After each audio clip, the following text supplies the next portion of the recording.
Okay.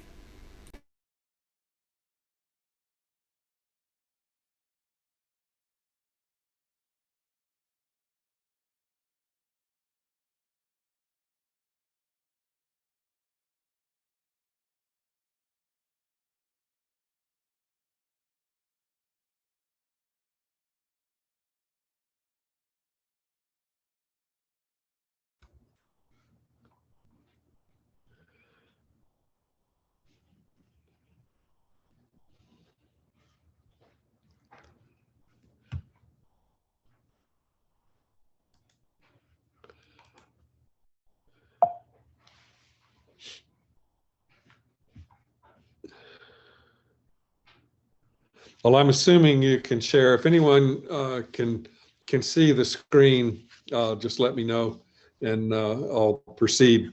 But the talk today that I wanted to focus on was the guru and the path, and in particular, look at it in terms of gurus, teachers, guides. Are they needed? Plus and minuses for both, yes and no. And then, it's really based on what I learned from Audley and then what my experiences have been since that time. And some of it has been most informative, and some has been really interesting.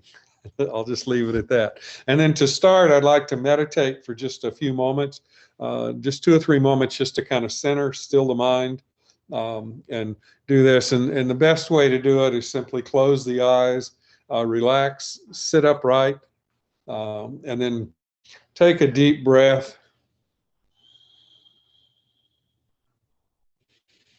And if you are familiar with the Kriya technique, run just 2 or 3 Kriyas to kind of center and balance your body.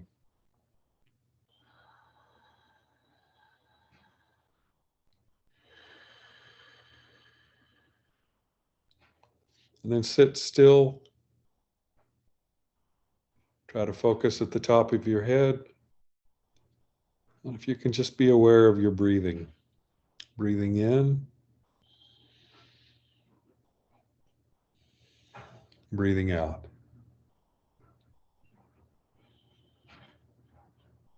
Breathing in,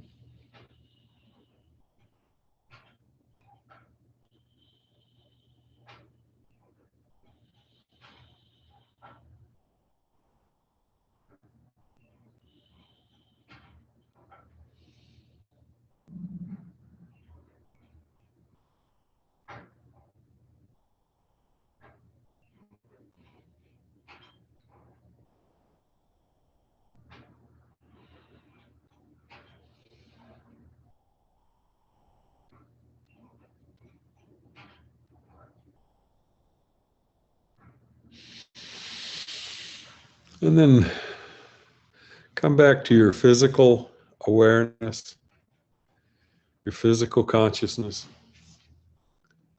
And then there were a couple of things that questions that had come up from people after the last few sessions, and one of them was in regards to the concepts of the gross, subtle, and causal bodies or causal regions, and several people wanted to know where I came by that, or how I got and started thinking in terms of those terms. And there's a whole history behind it. Some of it was studying philosophy at Oklahoma State University and undergraduate and graduate programs there.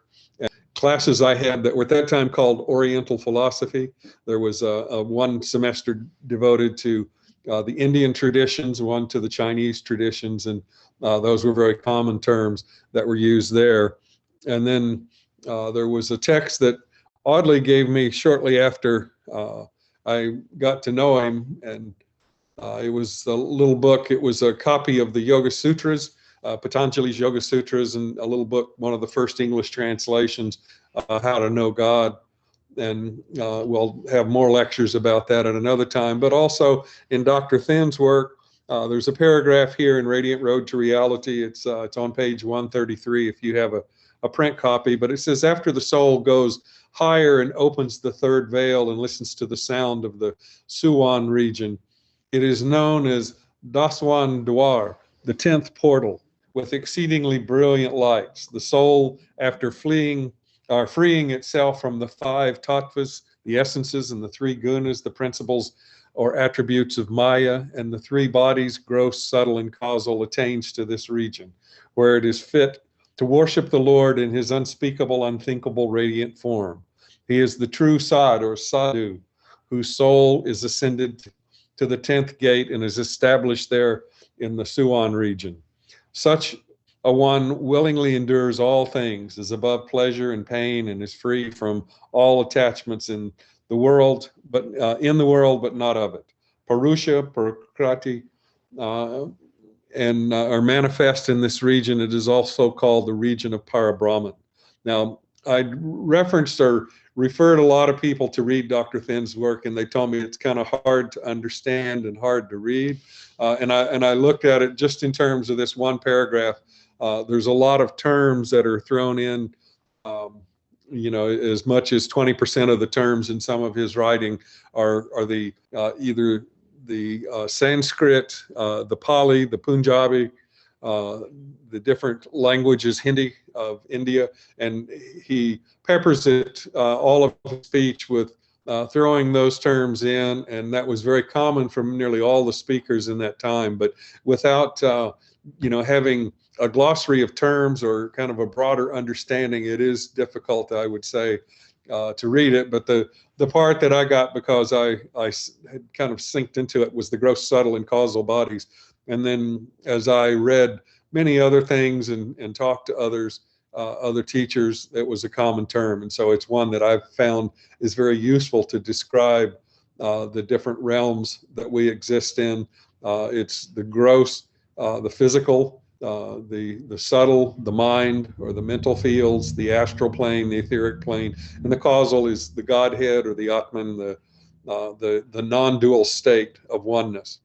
So I think it's a useful thing, a useful way to look at it for me, and I'll talk about it in a lot of terms. And then the path of the Holy Nam that we were really taught by Audley, and in the early days he taught much more from this tradition. In later days, he incorporated lots of other things. But the path of the Holy Nam, dedication, discipline, and devotion are what he called the 3 Ds. And the discipline is really ethical living, and then discrimination, generally not stated, but assumed that you have to have a focused mind that is capable of deep concentration. And then the meditation or the internal focus, becoming aware of the energy of life and listening to the sound current. And then this I always throw in.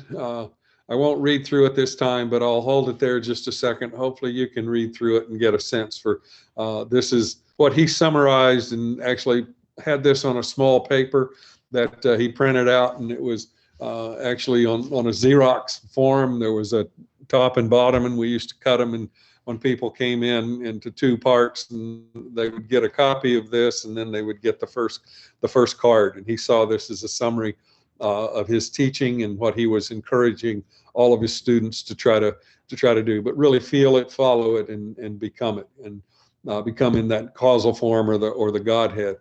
There are traditions, and it seems that humans like to create stories. We're all very good at it, and there's some, I think this is from the Mountain Institute or from some of the others that share a story that our lineage goes back from Audley to Dr. Thin, and then Suwan Singh and Jamal Singh and Swami Maharaj, and there's a lot of I would say stories and investment in this, but there's also some interesting components to it with Dr. Thin and Audley are probably more appropriately the tradition. And one of the reasons I say this is if you dig around on the internet, you find all sorts of things, and a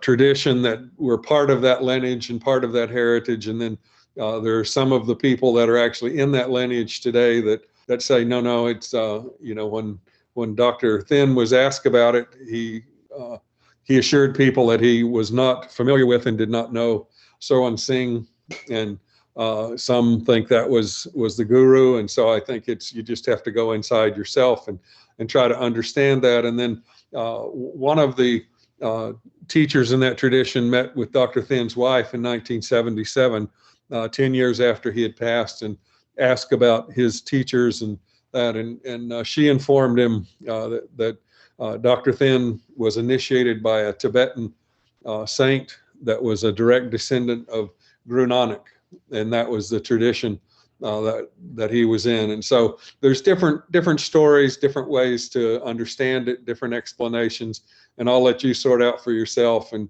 what, there's I guess information you can find all sorts, but find what's most comfortable and satisfactory for you.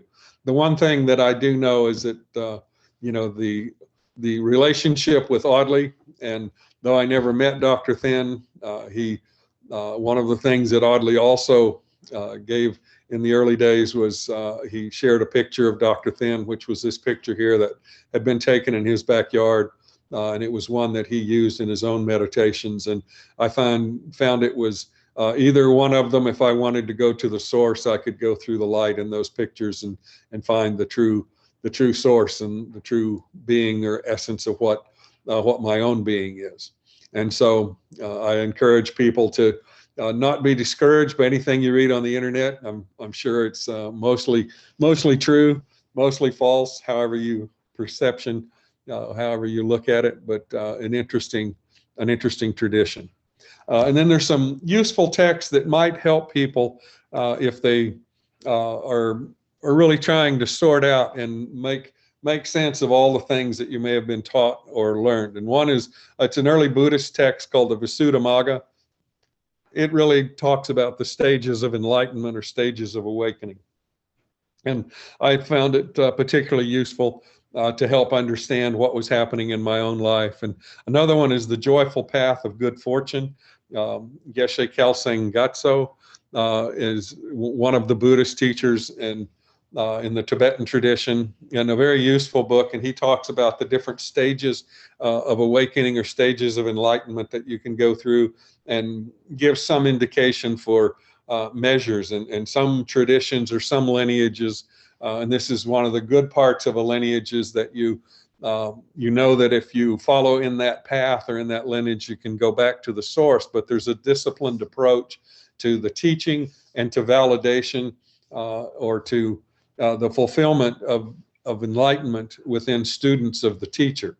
And if you can find that, like holding the attention for so many minutes or so many hours or so many days is often a measure that they'll do. And they put people into extensive meditation training and then disturb them on purpose just to see if they can hold their concentration and bring it out. And when they're when they can pass the test, then they're given the titles, or actually taught, and allowed to teach others. And a typical tradition in many of the Buddhist traditions is you spend at least 20 years in practice with the master before you have really manifest those. And it's hard to do when the teacher's not around, but even the more liberal and teachings today say that to find awakening or enlightenment, or to come to understand or to know the divine self, it takes anywhere from 2 to 5 years, depending on the intensity of practice. And that was information that Yogananda gave to Roy, and that Audley also shared with a lot of the students. And then there's a couple of other texts here, John Yates or Chuladasa, The Mind Illuminated, and Shinzen Young, The Science of Enlightenment. I found them extremely useful.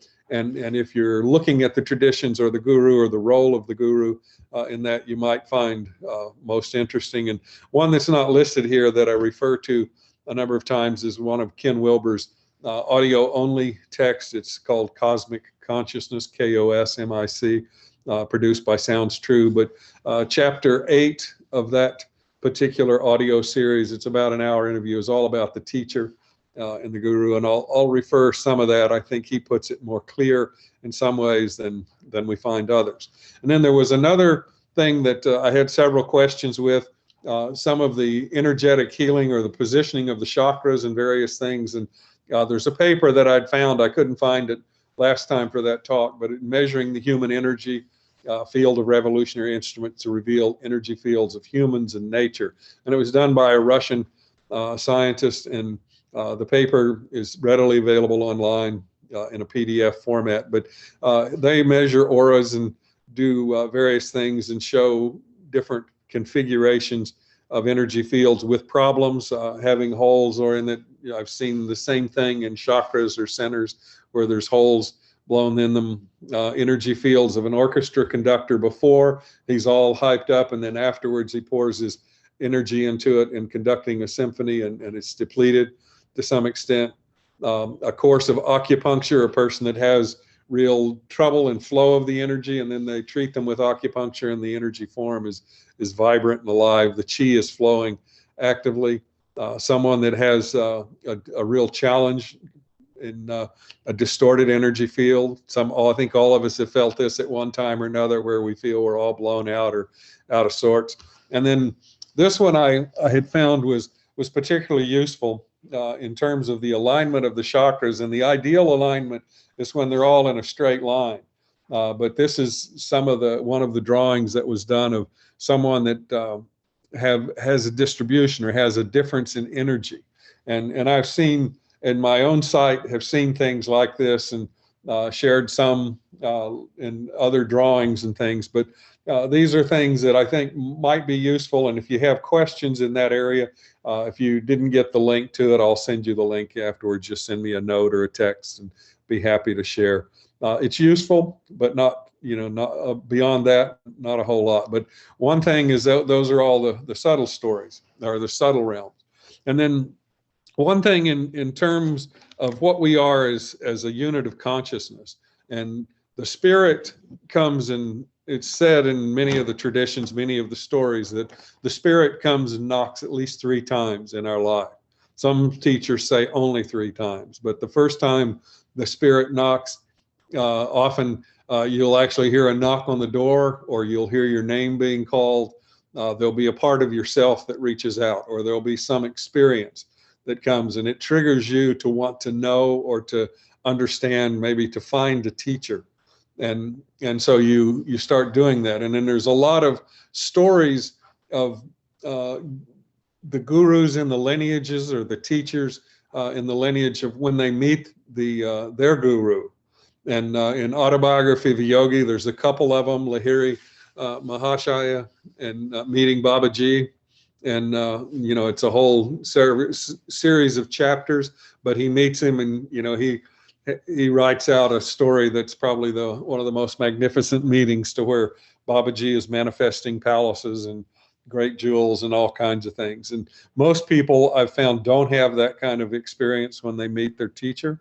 But Yukteswar and Yogananda, when Yogananda met Yukteswar, he also had a similar teaching and that. And I'd like to know more about Dr. Thin and Audley's meeting. That was kind of one that I somehow or another either have blanked out of my mind, or didn't know. I know they met, and there was an immediate affinity. And when I met Audley for the first time, there were several very critical, meetings that I had with him. And the first time, I was able to hear sounds and feel the energy very strongly, and actually see a previous life, and then why I was drawn to him and do that. So it was quite, for me, a very impressive sort of thing. And then he introduced a group of us to Mahavatar Babaji, and he had great devotion there. And then other experiences that I'll talk about in another lecture, but very, very important. And then Roy Eugene Davis, when I had met him with Audley in 1971, 72 time frame. I've got some pictures I'll show in terms of that. And Ellen Grace O'Brien, one of his students, Swami Nityananda and Muktananda, there's stories about how they met. Ram Dass, if you've read Be Here Now, and these are teachers that I came in direct contact with, or have studied with, or sat with in some ways. And I always like to preface it. I think, for me, my experience in life is I had one I would say, true teacher, true guru, root guru. The base of much of the teaching that I experienced was Audley. But then especially while he was there, was exposed to some of the other teachers and teachings that he had experienced. He was very open to take groups and to share, and he never had a feeling that he was going to lose students or there was going to be a problem. He was always open to learn all sorts of things. And Swami Muktananda came to Oklahoma City specifically to see him. Ram Das had heard about Audley and came through, and he talked about his teachers, Neem Karoli Baba and Baba Hari Das. I did not meet Neem Karoli Baba, but had the opportunity to meet Baba Hari Das, and he's had centers here in the local area prior to his passing, the Mount Madonna Center. And then Carlos Castaneda.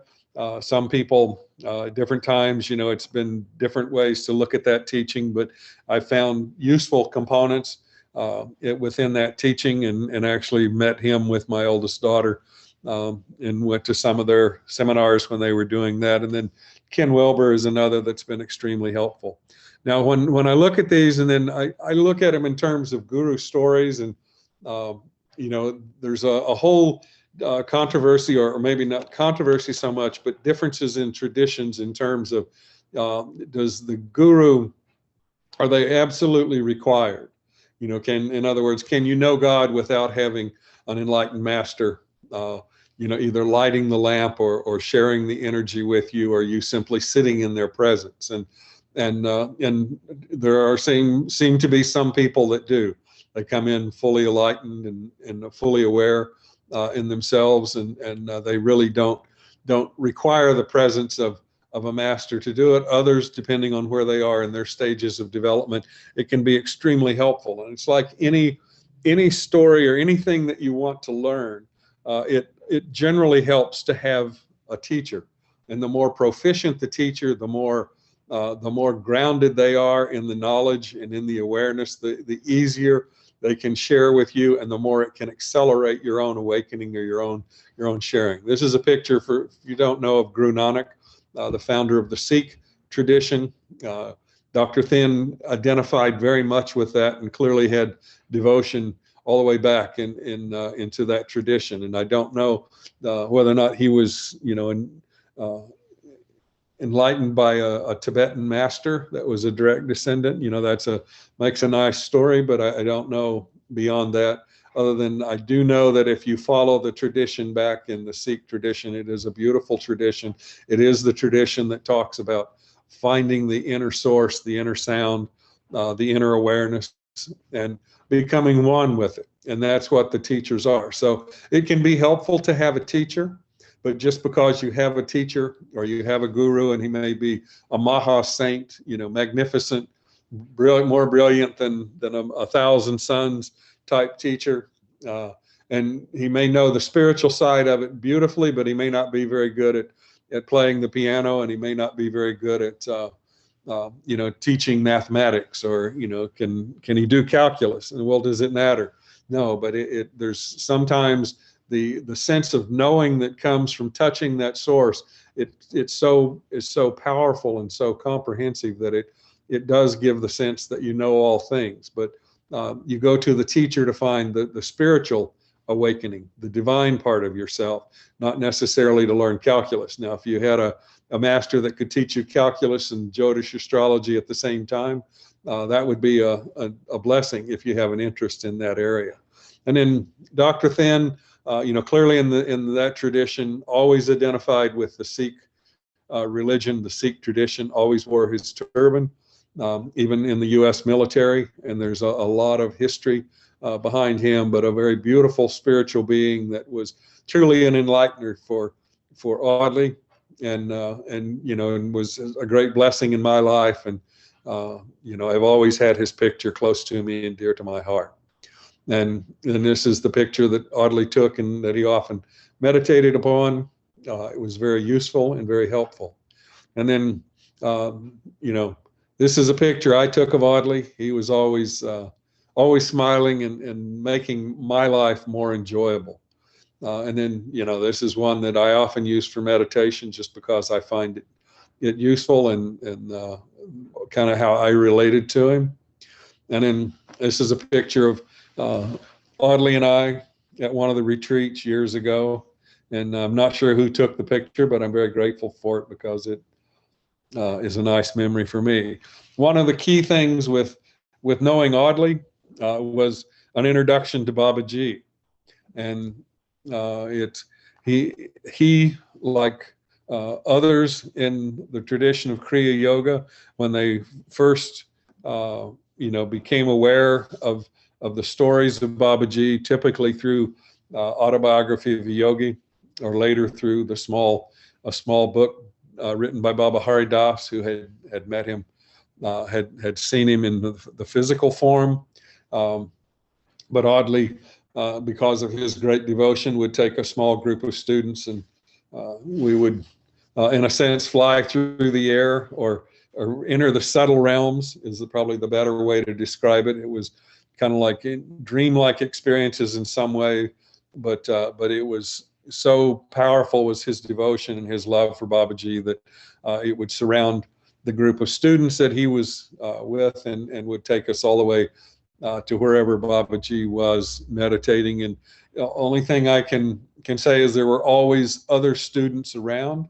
We were not the only group there, and not the only ones studying him or studying with him or learning from him. But he was always very gracious and worked with our group and our energy, and did lots of things to help us. And in that Kriya Yoga tradition, there's key parts: contemplation and study, meditation and prayer. And the type of meditation that's taught within the Kriya Yoga tradition is very much like the same meditation technique, listening in and looking into the lights, or simply counting the breath, and mantra meditation, much as we were taught from Audley, from Dr. Thin. And then a key emphasis toward cultivation of virtues or self-discipline, ethical living, and then surrender the sense of the separate self, dedication to God or surrender to the self. And many teachers today are, I would say, in a non-dual tradition, like I've talked about, the states of waking sleep or dreaming sleep, and then the Turiya, the fourth state, the God awareness state. But it's identifying with the non-dual state, the state of separateness. There's not God there, and I'm here, and I need to do something to get to God. Once a teacher has the experience of that non-dual awareness, then they begin to teach students to remember what they are, or to not identify with here and there, but simply to identify with all existence, all being. And that's a thing that can intellectually be grasped fairly easily, but to have that experience of being one with all things is more challenging. But once you have it, it comes with great knowing, great certainty, great power. As Dr. Thin said, know and know that you know. And that was one of Audley's common statements to us all. And then other teachers, many of us met Muktananda when he came, and his teacher, Swami Nityananda. We had some experiences. We share from some of the traditions. This is the Kriya lineage that we go through: Babaji, Lahiri Mahashya, Sri Yukteswar, Roy Eugene Davis, and Audley. Yogananda was really the teacher of Roy Eugene Davis, and the one that introduced much of the Western world to the whole tradition of Kriya Yoga and this tradition. And then Audley was in that tradition. And I asked Roy a number of times if what was the relationship with Audley, and he said, it was a very beautiful student. He learned and immediately had great devotion and affinity to Babaji, and at the same time, respected the whole tradition. But that was the connection that he was most tied to, and he was taking people in that inner service to Babaji throughout the entire time. And he also, Roy said that he had ordained Audley and given him the the opportunity or the right to, in the lineage holder, to teach Kriya Yoga and to share that with his students, and his students that oddly taught, they were also in that line of tradition all the way back to Babaji. So it's a story that is a good story and a good line. And one of my favorites has always been Yukteswar, and I just have an affinity for kind of his thinking and his style. And he produced a small book called The Holy Science, and I encourage people to read it. It's a little easier reading than Dr. Thin's, but written in the same period of time. And so the wording and the structure and things, the reference to many additional terms is thrown in without a lot of glossary. So if you want to study the root text, you have to do a little more study to learn the language, the culture of that time, and the period, to really understand what it is. And then there's a picture of Yogananda and Yukteswar. I think that was done sometime in the 40s, and interesting time. And then Roy, I was fortunate to over the years spend time with him several different times, and I put two pictures in here because they relate to stories from Roy. Like, how did I what was my assessment or my experience with him, and the relationship to Babaji up here in the corner. And I can say that when Roy came, or when he comes, when he was still here, he would frequently do a 2 or 3 day session of classes about the basics of Kriya Yoga and the teaching and the lineage and stories in that lineage.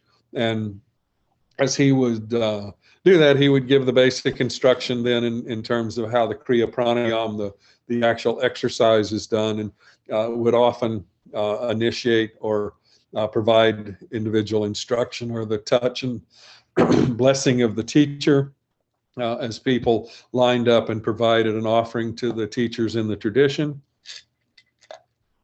And also then he would place his hand above the heart and tying that, and then on the third eye. Oddly described this as reversing polarity in the body. Roy did it more as a blessing without an energetic explanation to it.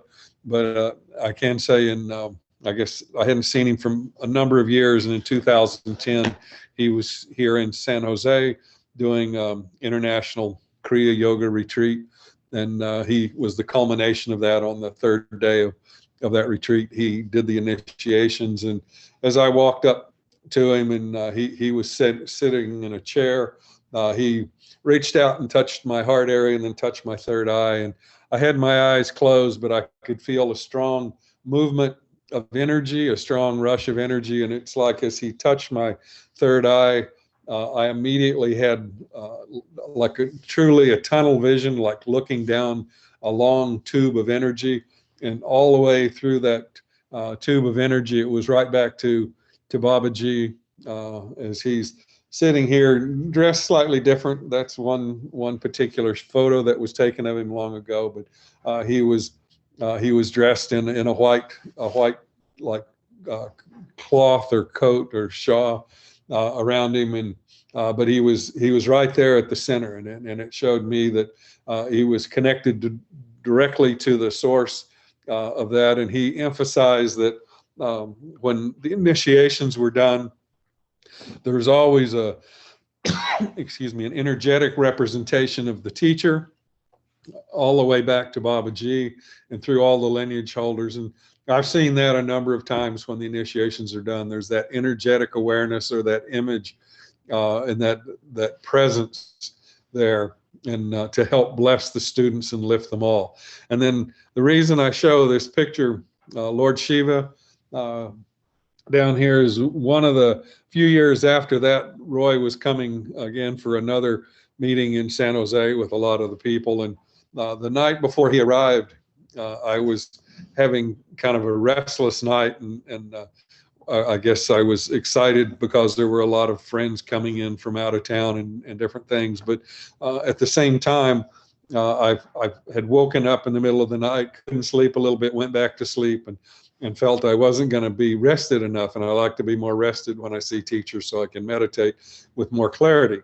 But as I was resting, all of a sudden I began to have a dream. And in the dream, I was sitting there in the lotus position, like Shiva is shown there. And I became aware that there was something like right beside to the right side of my face. And often Lord Shiva is depicted with the cobra wrapped around the neck, and to the right side, sometimes to the left side, depending on the energetic component. But as I saw the snake and the awareness there, it frightened me a little bit, and I very slowly raised my arm and I grabbed it by the neck, and I somehow or another magically had a large burlap bag that I could put the snake in. And then I was worried about, well, the snake might not have enough air. And so I was carrying around the energy, and I shared that later with Roy, the dream experience when I saw him that day. And he said, "Oh, that's a nice experience." He says, "Maybe you'll get your animal under control a little bit." But it was the energy was calming down because I had been meditating more, so it was becoming more passive, not as aggressive, not as fearful. But I thought it was an interesting thing. But again, he did not talk much about the spiritual sight in the way that Audley did, about inner experiences, and actually discouraged students from sharing or talking about what was going on. That was a little different than Audley tended to encourage the awareness and the experience of those. And I think we all came over time to see that seeing visions has a bright side and has a dark side, and you just do it. And there's pictures of Audley. Another one of his students, Ellen Grace O'Brien, one of the founders of the Center for Spiritual Enlightenment here in San Jose, also a very beautiful teacher. And I saw her once in a dream, and she was filled with light like this. And so for me, if I have dreams, I can usually interpret those better in seeing, what's the awareness, or what's the capability, what's the trueness, or how much is this person aligned with the spirit. When I was around, just like around Audley or others, some people it manifests and you see it very, very clearly in a very prominent way. So always very useful teaching, and very useful to know. Another picture of me with Roy, and in this picture, David Sears, one of the students from the old days that I think many of you know. And David was spent a lot of time and helped me clarify a lot of different points, especially in the understanding the Tibetan yoga traditions.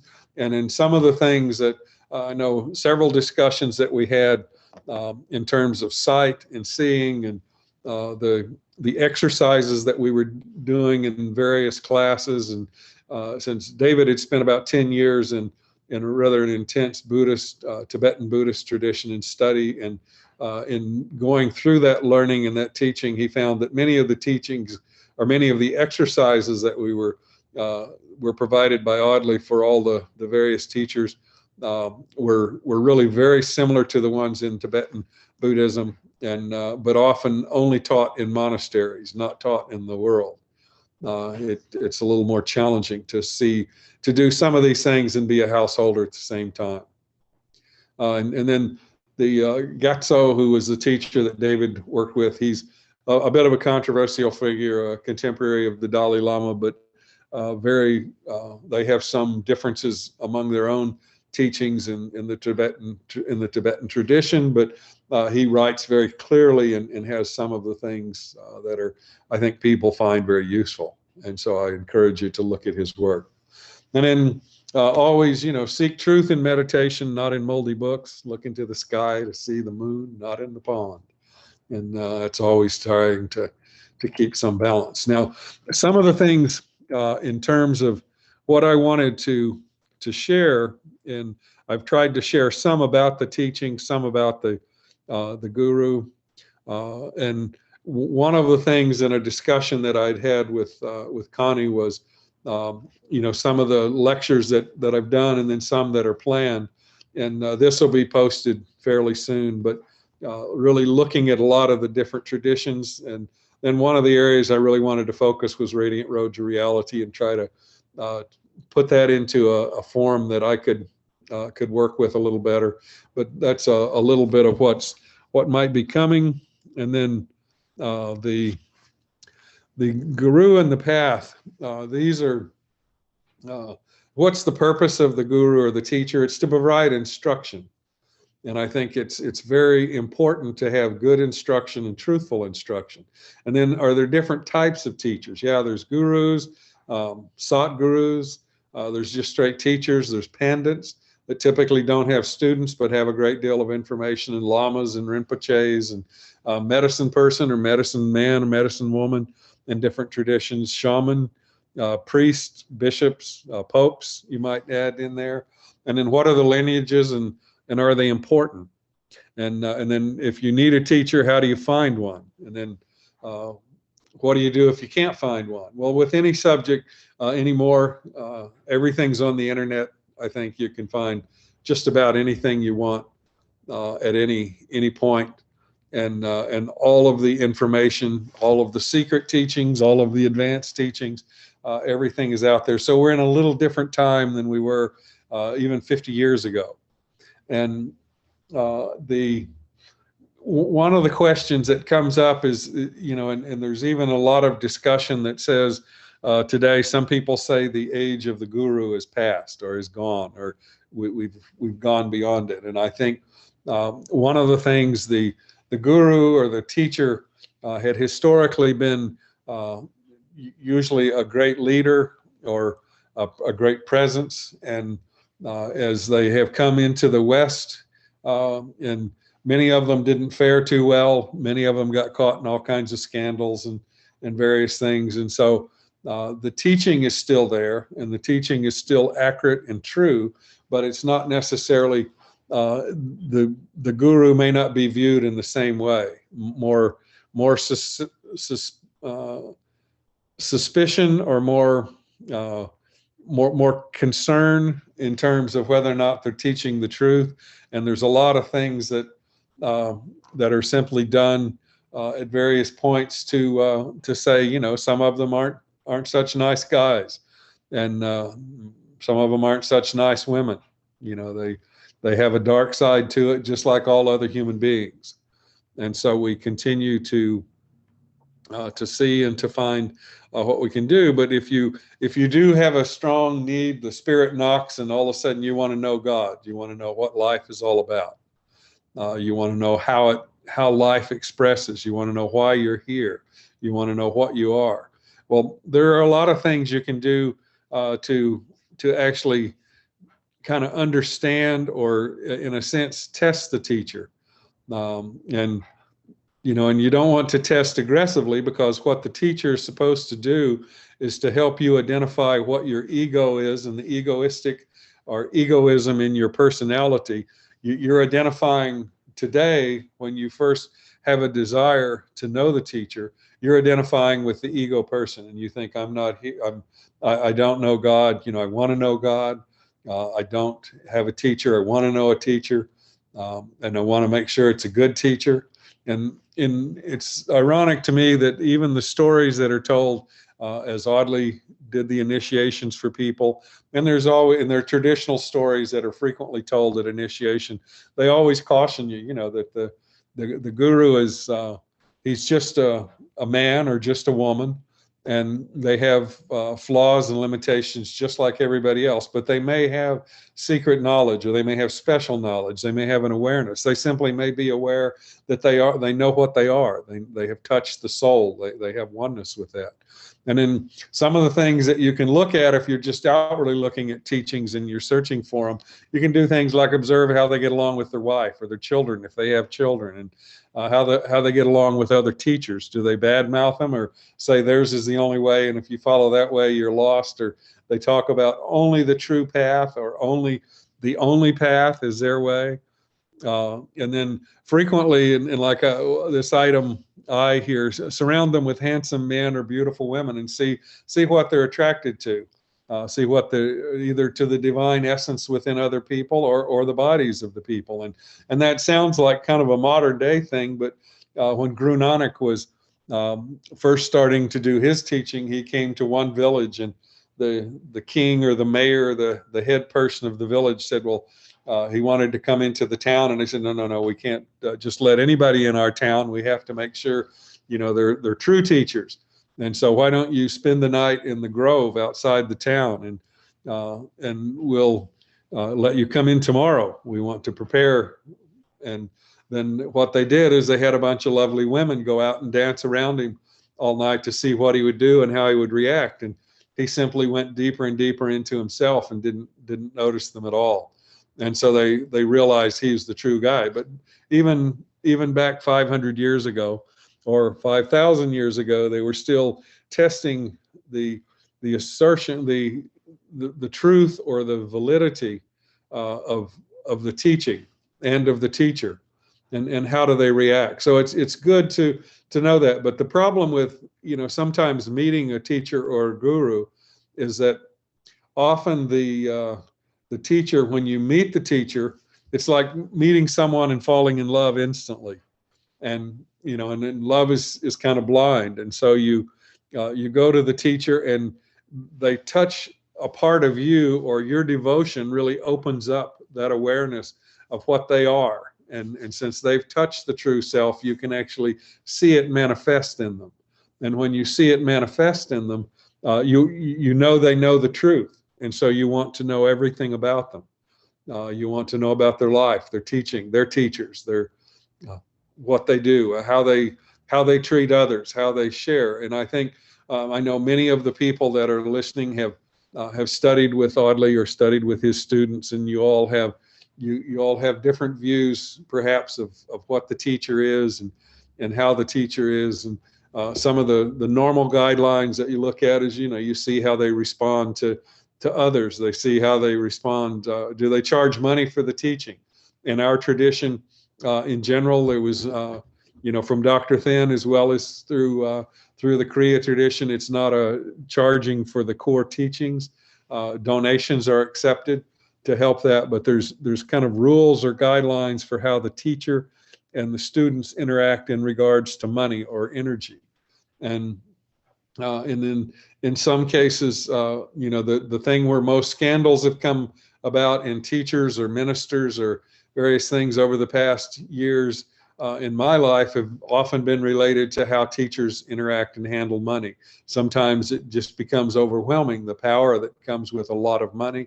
And so they have, 20 Rolls Royces, or they have many beautiful cars and their own airplanes and multi-million-dollar or billion-dollar temples or things. It's easy for a teacher to get caught in that, even if they have experienced and touched the oneness.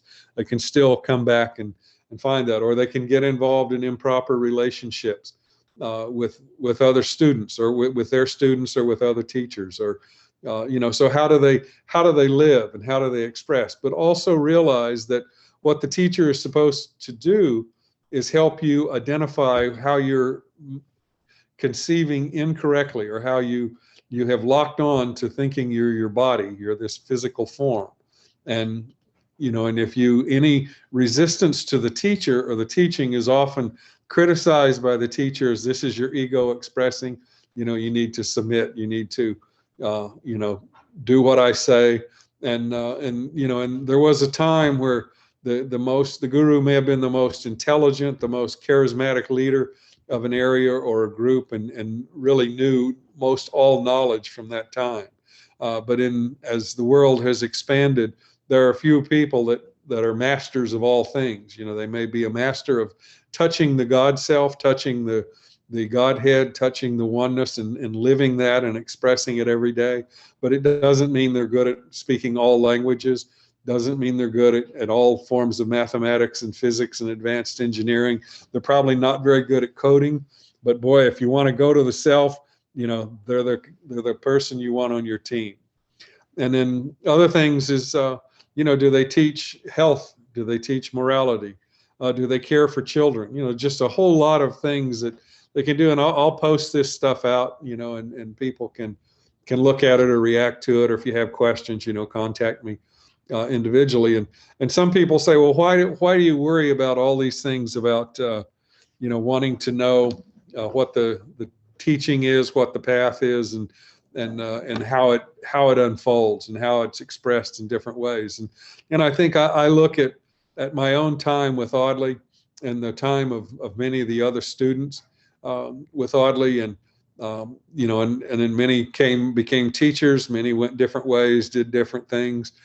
Some teach in the more traditional way, where they have students and they do the initiation and they do that. Others teach in a more limited way. Some teach and simply explore the information and try to define it and document it.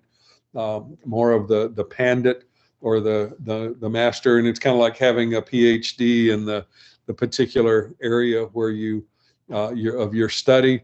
But it's just like anymore. Nobody gets a PhD in everything. Some people get maybe one or two.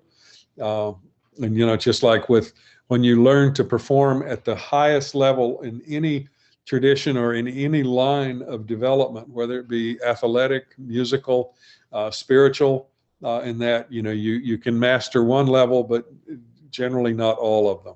And so it's best to keep some balance and some awareness in time.